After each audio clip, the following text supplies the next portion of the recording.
Hello दोस्तों, कैसे हैं आप लोग। आई होप बढ़िया होंगे। कैसी चल रही है आप लोगों की पढ़ाई। आई होप बहुत अच्छी चल रही होगी।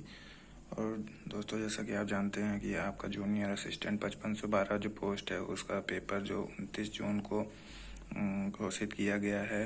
और 5512 पोस्ट के लिए अब आपको ज़्यादा टाइम नहीं बचा है, 1 महीने ही बचा है। तो क्या गाइस, आपका भी स्कोर नहीं बढ़ रहा है। आप कई मॉक टेस्ट दे चुके हैं, स्कोर जैसे अटक सा गया है, एकदम से बढ़ नहीं रहा है। साथ ही मेरे साथ भी यही हो रहा है, मेरा भी स्कोर नहीं बढ़ रहा है। लेकिन मैं अब एक तरीके से कुछ पढ़ाई कर रहा हूँ जिससे मेरा कुछ स्कोर धीरे धीरे करके बढ़ रहा है।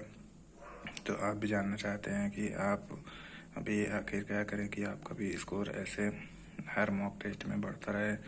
तो साथ ही चलिए हम आपको बताते हैं अब आपका 30 दिन के लिए टारगेट क्या होना चाहिए, आपको क्या पढ़ना चाहिए, कैसे पढ़ना चाहिए।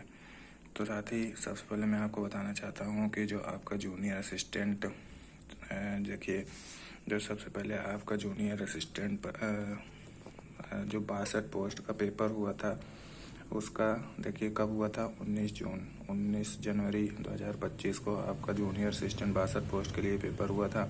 उसका मैं फुल एनालिसिस लेके आया हूँ कि आखिर कौन कौन से विषय, कौन कौन से टॉपिक आपसे ज़्यादा पूछे जा रहे हैं। और साथ ही देखिए इस पर जो है जूनियर असिस्टेंट 62 पोस्ट में कंप्यूटर नहीं था।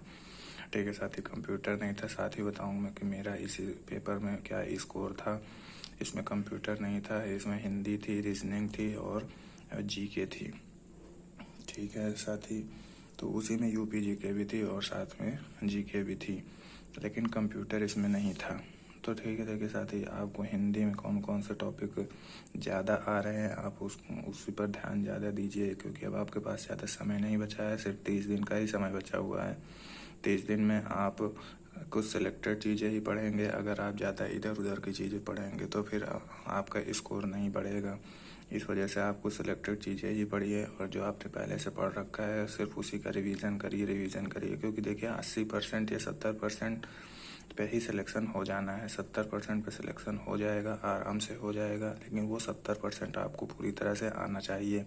उस 70% में आपका 1% भी कम नहीं होना चाहिए। जो बच रहा है 30% आप उसको छोड़ दीजिए। अब आपको जो नहीं आ रहा है आप उसको जाने दीजिए, नया मत पढ़िए। लेकिन जो पुरानी चीज़ें आप पढ़ चुके हैं आप उसको रिवीजन ज़रूर करिए। तो साथ ही में देखिए आपको अभी पेपर भी दिखाऊंगा, लेकिन उसके पहले मैं आपको बता दूं कि जो जूनियर असिस्टेंट 5512 पोस्ट थी उसमें कौन कौन से टॉपिक ज़्यादा अच्छे से पूछे गए हैं। देखिए सबसे पहले हिंदी में मैं आपको बताऊंगा कि देखिए पहला अलंकार से 4 क्वेश्चन आए हैं। और अलंकार से 4 क्वेश्चन किस किस टॉपिक से क्वेश्चन है, वाच्य से क्वेश्चन है, पर्यायवाची से 1 क्वेश्चन आया है। रचनाएं साथ ही बहुत इसमें पूछा है, रचनाएं आपको भर भर के पूछा है। जे ए 62 पोस्ट में जिन्होंने पेपर दिया होगा वो बहुत अच्छे से जानते होंगे कि रचनाएं बहुत आई थी। और हिंदी में 30 में से 20-22 स्कोर करना भी कठिन हो गया था। ठीक है, तो देखिए रचनाएं 4, जिसमें से मुख्य महादेवी वर्मा की उसने पूछा था कि कौन सी रचना नहीं है। और साथ में बिहारी की जो रचनाएं हैं वो किस भाषा में लिखी गई ये पूछा गया था। साथ ही आपका कारक के 2 क्वेश्चन आए थे। उसके साथ देखिए हिंदी साहित्य का इतिहास आपको पढ़ लेना है। प्रविशेषण आया था वो आपको पढ़ना है। छंद भी आया था, छंद से 1 क्वेश्चन। रस की परिभाषा व भेद आया था। ठीक है, तो छंद से साथ ही 1 क्वेश्चन आया था। रस में आपको देखिए रस पूछा था, लेकिन उसने घुमा के पूछा था। जो विभाव, अनुभव, संचारी भाव ये सब होते हैं उनकी परिभाषा और उसका अर्थ पूछा था उसने। ठीक है, तो साथ ही ये आपका हिंदी के इतने टॉपिक हैं जो अच्छे से गहराई से पूछ रहा है। तो आप हिंदी को इन टॉपिक को अच्छे से मजबूत कर लीजिए।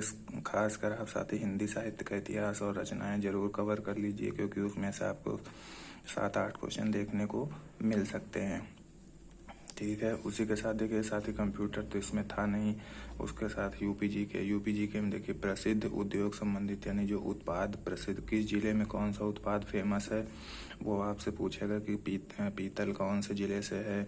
और उसी तरह आपकी लकड़ी कहाँ से पाई जाती है।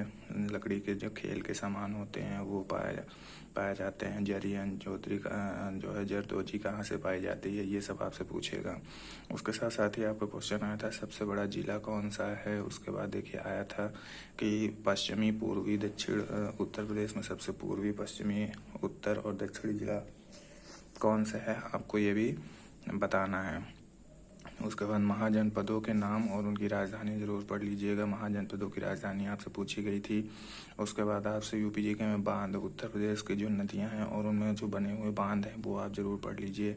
कौन सी नदी किस दिशा से मिलती है ये आप ज़रूर पढ़ लीजिए। उसके साथ में आप यूपी का जो GI टैग मिले हैं, किन जिलों को कौन सी चीज़ में, कौन से ऐसे पदार्थ में GI टैग मिले हैं, वो आप ज़रूर पढ़ लीजिए।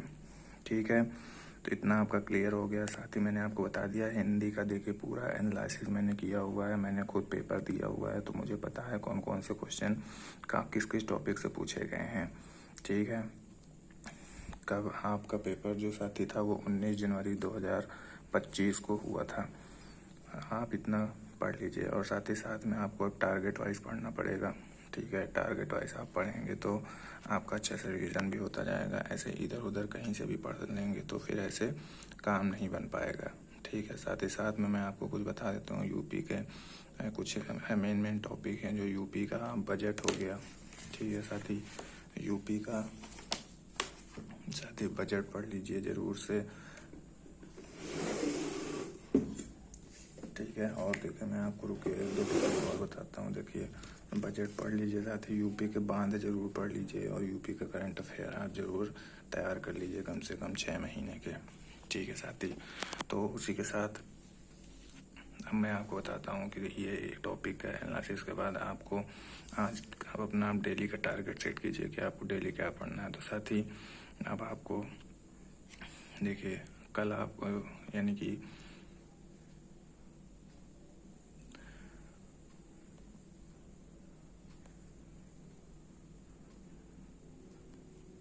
तो साथ ही आज है 28 मई और 29 मई के लिए देख लीजिए डेली का आपका टारगेट मैंने बनाया हुआ है। तो आप हिंदी में सबसे पहले देखिए अलंकार से आपके 4 क्वेश्चन आए थे, तो आप हिंदी में साथ ही अलंकार पढ़ लीजिए और रचनाएं जो प्रसिद्ध कवि हैं उनकी रचनाएं जरूर पढ़ लीजिए। यूपी स्पेशल में देखिए साथ ही ODOP यानी 1 डिस्ट्रिक्ट 1 प्रोडक्ट आप जरूर पढ़ लीजिए। सभी जिलों के कौन कौन से 1 डिस्ट्रिक्ट 1 प्रोडक्ट, कौन कौन से उनके प्रोडक्ट हैं वो जरूर पढ़ लीजिए। ये साथ में GS में पॉलिटी में आप आर्टिकल जो मेन आर्टिकल है उनका आप रिवीजन कर डालिए। और साथ ही देखिए कंप्यूटर तो नहीं आया था, लेकिन आपके जूनियर असिस्टेंट 5512 पोस्ट में तो कंप्यूटर आएगा, तो उसको हम छोड़ नहीं सकते। तो कंप्यूटर में आप MS वर्ड से पढ़ लीजिए, क्योंकि 1262 पोस्ट में MS वर्ड से काफ़ी क्वेश्चन आए हुए थे। तो कंप्यूटर में आप MS वर्ड साथ ही पढ़ लीजिए। ये आपका डेली का टारगेट है, ये आपको 29 तारीख का टारगेट है। और उसके बाद देखिए नेक्स्ट वीडियो जो मैं लाऊंगा साथ ही जूनियर असिस्टेंट जो 1262 पोस्ट हुई थी उसमें कौन कौन से टॉपिक से क्वेश्चन पूछे गए उसका मैं फुल एनालिसिस लेके आऊँगा। साथ ही साथ में मैंने ये पेपर दिया था और मेरा कितना स्कोर बन रहा है वो भी मैं आपको बताऊँगा। लेकिन उसके पहले मैं आपको पेपर दिखा देता हूँ कि देखिए पेपर आपको साथ ही ये देखिए साथ ही आपका पेपर 19 को हुआ था और ये आपका जूनियर असिस्टेंट का पेपर है। देखिए हिंदी का पेपर है साथ ही, पेपर हिंदी का बहुत ही साथ ही कठिन पेपर पूछा गया था। और देखिए ये आपके मैंने सॉल्व करके रखे हुए हैं कौन कौन से क्वेश्चन है। जैसे मैंने देखिए आपको बताया भरत मुनि के नाट्यशास्त्र में भावों की संख्या है, साथ ही वो डायरेक्ट जो है भाव नहीं पूछ रहा है, वो घुमा के पूछ रहा है ताकि आपको करने में कठिनाई हो। देखिए साथी माखनलाल चतुर्वेदी जिसका साहित्य अकादमी पुरस्कार मिला है, हेमतरंगड़ी के लिए मिला है, तो ये साथी आप जरूर पढ़ लीजिए। ठीक है, उसके बाद आपको इसी तरह आगे रीजनिंग भी है। साथ ही रीजनिंग भी देखिए, रीजनिंग में आपको अपना कंट्रोल बनाना पड़ेगा, क्योंकि रीजनिंग एक ऐसा सब्जेक्ट है जो सभी करेंगे, आपको भी करना पड़ेगा। ठीक है, तो साथ ही देखिए मैं आपको अपना स्कोर बताता हूँ कि मैंने जो किया था। साथ ही मैंने जो स्कोर किया था मेरा काट के 64 के मेरा 64 नंबर इस पेपर में काट पीट के आए हैं। ठीक है, काट पीट के मेरा साथ ही 64 नंबर आया है। इसमें मेरे साथ ही 71 क्वेश्चन लगभग सही हुए थे और बाकी एक क्वेश्चन मेरे से गलत हो गए थे, तो फिर वो काट पीट के साथ ही कितने बाकी काट के फिर मेरे 64 नंबर बचे थे। तो ठीक है साथी, आपका ये आज का टारगेट है।